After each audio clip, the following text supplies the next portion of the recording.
For more on this game and where the Eagles head from here, which, by the way, is right back to Lincoln Financial Field in 6 days, let's talk to Seth Joyner. Seth with us every Monday at this time. Brought to us by Bradford White Water Heaters. How you heat your water, it matters. So whether it is a tank or tankless model, choose Bradford White. Visit BradfordWhite.com. As an Eagles alum, a great Eagles player, I got to imagine Mr. Seth Joyner extremely proud of the Birds. Good morning, Seth. Just happy, man. Happy.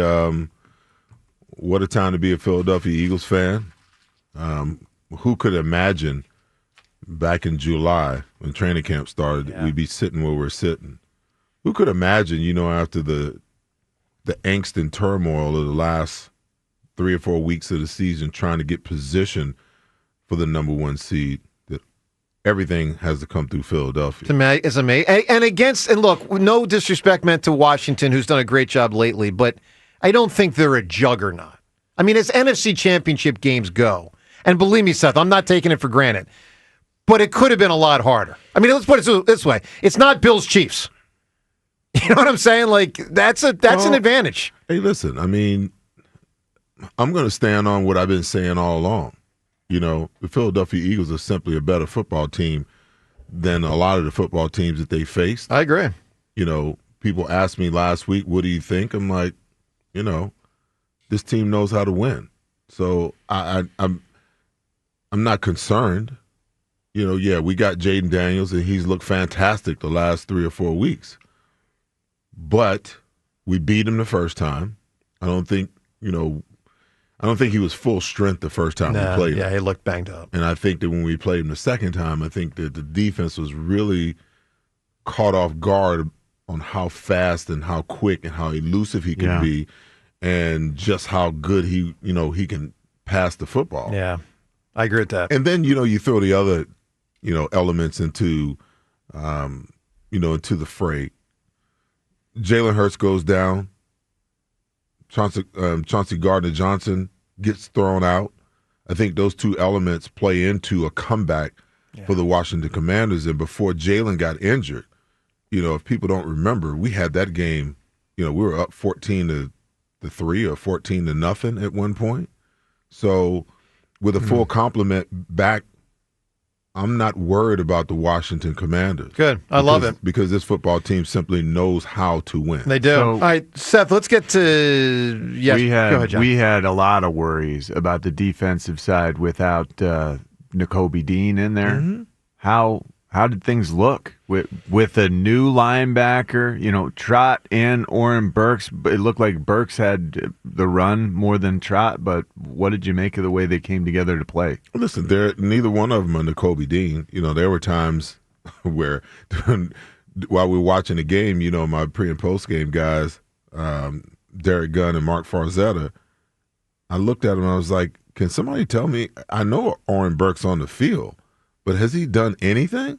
And particularly, when they get into, that 5-man front where they walk Zach Bond down late and he's the lone backer, he's got a one gap. He's pretty much got a one gap responsibility, and then he's flowed to the ball either way. So wherever they're running the ball, if they're not running it at his gap, he's just running free to the football. I'm like, I wish I could have played a game where all I got to do is run to the football and I don't have to worry about nobody cutting me off. But listen, they got it done. And then there were some other instances where he showed up and made some tackles, made some plays. So they miss Nakobe. There's just no doubt about it, because I think he understood the defense a hell of a lot more and just knew where to fit. I figured that Oren would play a better game this week than he did last week with a full week of practice, and, he looked better.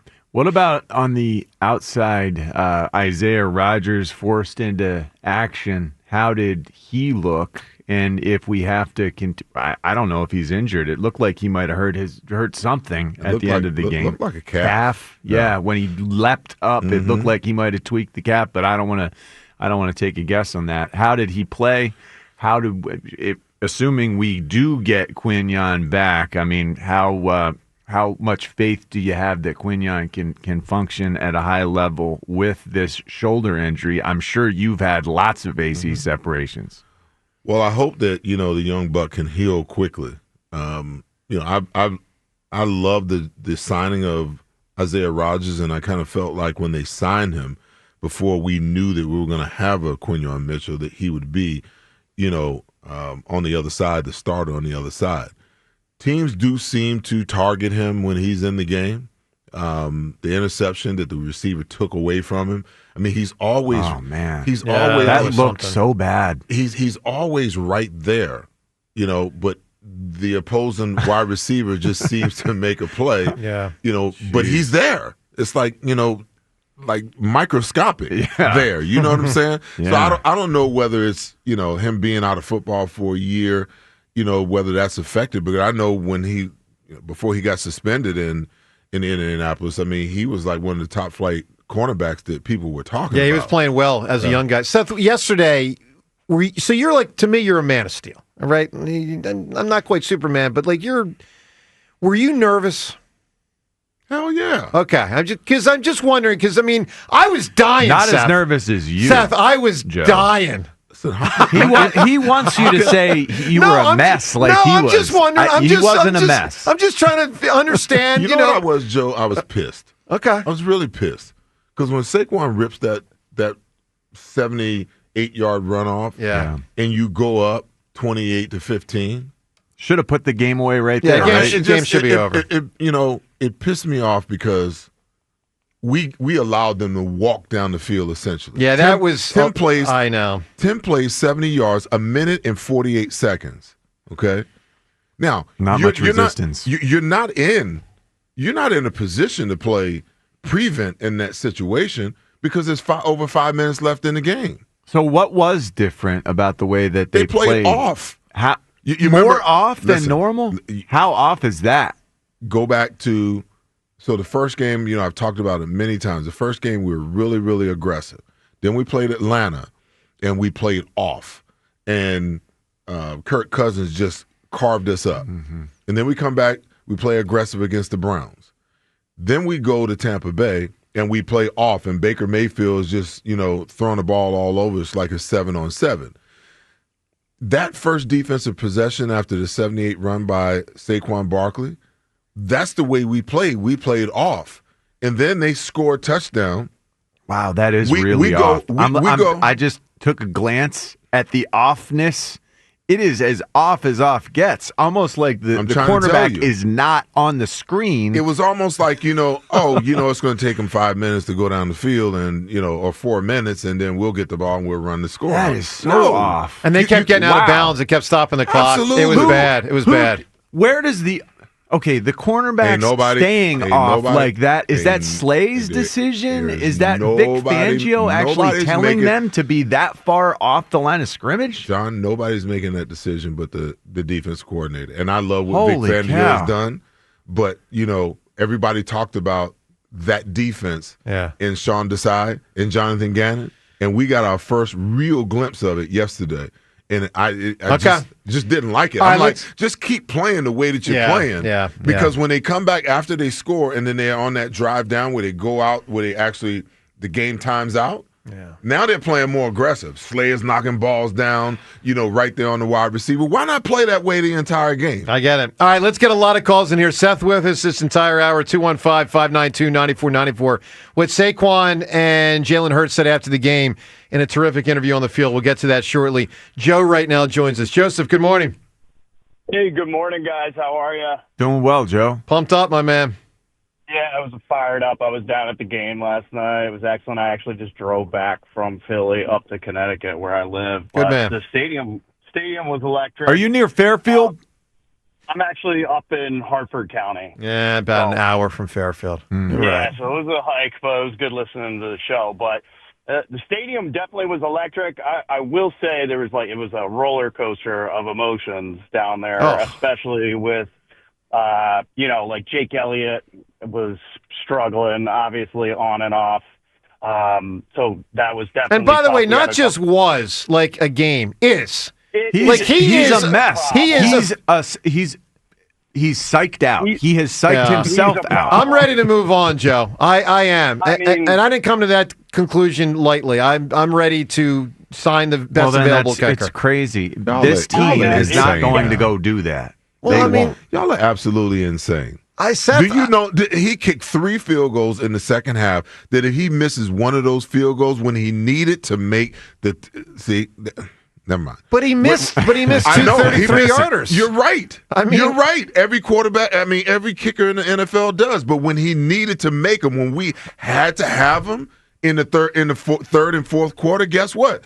He was money from 44 yards. Do you have faith that he'll make that next time? I have faith that when he needs to make a kick, John, that we can count on him to make a kick. Jeez, I wish I felt like that. What field goal has he missed? He missed the extra point. What are you talking about? But I'll say this, Seth. If Stafford gets that ball in the end zone, we all say Jake Elliott blew the game. His face makes me when I look at his eyes, it makes me, and I don't know if I'm jumping to conclusions and here. Seth, I love the guy, but afraid. He's not right now. I can't trust him, and I think Sirianni's coaching around it. Anyway, Joe, give me one more point. I know you don't call often. Give me what you got. Yeah, I just wanted to say I literally thank the football gods every single time I watch Saquon play. The guy is incredible. You know that he's good for at least 1 or 2 of those runs a game, and he showed up in the biggest way for us. He's amazing. Saquon is a freaking hero. He does a great job of setting up the block. Single season that any guy has ever had that I can remember from an Eagle, and I'm just thankful that we got Eagle-wise, it might be. Look, Reggie 87 was ridiculous because it was 21 sacks in 12 games. So there have been, Van Brocklin won I'm too young, but he won MVP in 60. But, there are some in a TO04. This is incredible. There's no question. This is incredible. All right, tomorrow I can guarantee our poll question is going to be, should the Eagles sign a different kicker for the game? All right, we know Seth's a no. Rhea, yes or no? Door number 1, Jake Elliott. Mm-hmm. Door number 2, best available free agent kicker, whoever that person is. Where are you going? I don't know who's behind door number 2. Well, none of us do, but Howie does. No, I'm just saying I'm sticking with You're Jake. Yep. Seltzer? Yeah, begrudgingly, I'm sticking with Jake. And John, you're still Jake? It's too late. It's not too late. That's November, like saying I got to use Craig Kimbrell. No, you don't. At this point, you don't have to use Craig Kimbrell. At this point, bringing someone in off the road and just a random. You can't do that. You can't do that to the kicker. But I can. That's like saying James. Okay, let me give an example. Last year, the Eagles' mentality was, I've got to start James Bradbury in the playoff game. He's been our starter all year. He's a veteran. He's been really good in the past. He's my starter. Coach is so And James, I said, don't start him in this game. The same. Now, they probably would not have won with one of the other guys because they got blown out, but that was the worst performance I ever saw an Eagles player have in a playoff game. Seth, I don't think they have to have Jake Elliott kick. Just sign someone else. Have to. They do. They're better off if they leave him. Do you know the level of pressure that's going to be on another kicker that you bring in here off the street? I don't think it's more pressure than Jake has right now. Listen, Jake is so in his head. I like Jake under pressure because when Jake is under pressure and he needs to get it done, he steps up and he gets it done. But why did he miss 2 extra points then? Yeah, you never know, man. Listen, the conditions were bad. Second one. I don't know. You know what? You never know. Yeah, that's right. I hope that's it. I do believe it's too late. He's a Pro Bowl kicker. He's your best option. He's a playoff kicker.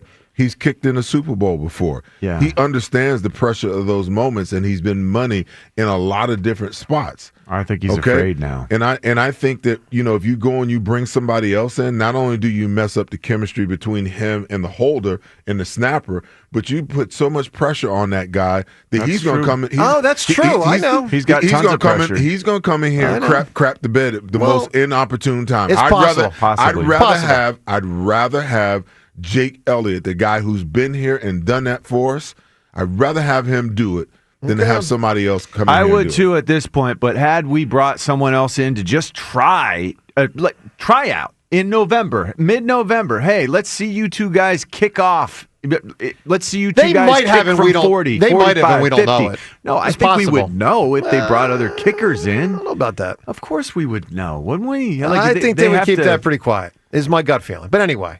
All right, let's listen to Saquon and Jalen Hurts. After the game, they were pumped up as they should be. Here's an interview on the field with Melissa Starr. Saquon, I'm going to start with you because you told me that if someone had said to you as a kid that you'd be playing a divisional playoff game in the snow, your eyes would have lit up.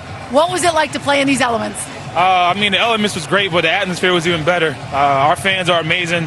It was a close one, but that's playoff football, and at the end of the day, we got the job done. And you had the best game of your career earlier this season against the Rams. You had another one tonight. What is it about you and this team? It starts up front. It starts up front with those guys, and then when you have a quarterback that can take it 50 yards to the house, that opens up stuff for you too. Yeah, you guys were just talking about how many rushing yards you each have. Is there like a little competition between the two of you? Nah, our O-line won 300 tonight, and we only got 285, so we got to do a better job next week for those guys. Disappointed with the 285 total? I'm happy about the win. Happy about the win. Give credit to that defense too and how they played. Got those turnovers. We only got 3-on-1. They simulated the snap on our quarterback sneak, so we found a way to win. That's all that matters in this time of the year. Well, and you did, and you emphasized to us this week over and over that this team finds a multitude of ways to win. You did that again. What does it say about this Eagles team? Well, I don't know if it'll snow next week, but rain, sleet, or snow, Eagles train to go. We'll be ready to go. Do you love playing in the snow? I love playing football. How about that? I used to put it on when we played a video game as a kid. I put the snow on the 100 and all that, but that was as a kid. And now you get to host next weekend. I mean, what does that mean for the team and for all these fans? Well, it comes through Philly. That means everything for this city, this team, and we got everything we want in front of us, taking it a game and a day at a time, but we'll go enjoy this one and move on to the next. And I can't let you go. You and I were just talking about your knee. You went into the medical tent. You came out with a brace. How is this going to affect you next week? Well, I'm sure I'll get asked about it later. I don't know if I can answer it right now, but I'm going to go enjoy this win with my teammates. Are you okay? I finished the game. Yes, you finished did. the game. You finished and won the game. Congratulations, guys. Jalen Hurts and Saquon with Melissa Stark. Good interview right there. Seth, what'd you make of the snow and the impact in the game? There was a lot going on out there.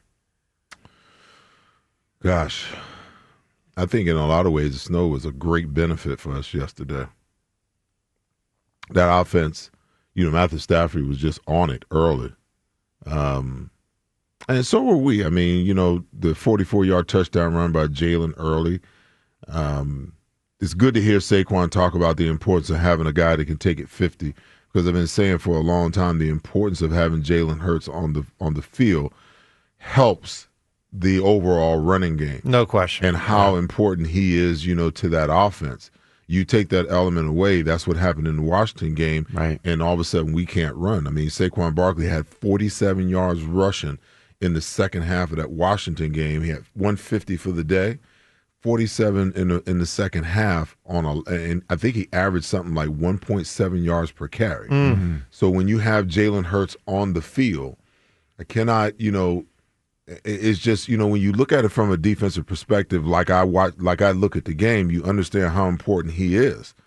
That backside end has to stay home when he's in the game. And that gives Saquon one less guy to have to contend with. So if you get man on blocking across the board, if that free safety doesn't make the tackle, he's out of here. And you saw it happen twice yesterday. Oh, it was happening all the time. They're trying to stuff the box, and the safety can't make the play anyway. It's almost like playing an 8-man box. We really used to know back in the day the way that you defeat an 8-man box. If you got 7-on-7 blocking, you leave the backside defensive end by himself, and because he can't chase it down. Because if you run one reverse, he's screwed. So he's not going to chase it down. So anytime you get a heavy box, you just go man across the board the other direction and leave that end guy unblocked. But even that end guy is impacted now, because if Jalen pulls the ball, I mean, and some of their blocking schemes are just like insane. Yeah, I've been watching for a long time Jeff Stoutland and how they have, how they have developed some of these blocking schemes. When they go the counter tray pull, where they pull the backside guard and tackle. Yeah. And then Jalen turns around and hands the ball to Kenny Gainwell, and he's not running with the pullers. Yeah, he's going opposite. He's going where the pullers going came away. From. Right. And he has no blocking back that way. But the beauty of that is the linebackers are following the puller. In many cases, trained. the linebackers, you're locked in to follow the pull. So as a linebacker, you're going the other way. Meanwhile, Kenny Gainwell's coming the wrong way back where you were. the caveat is understanding where the running back is. Because the running back is on the side that the pull is coming to. That's the giveaway for the linebackers.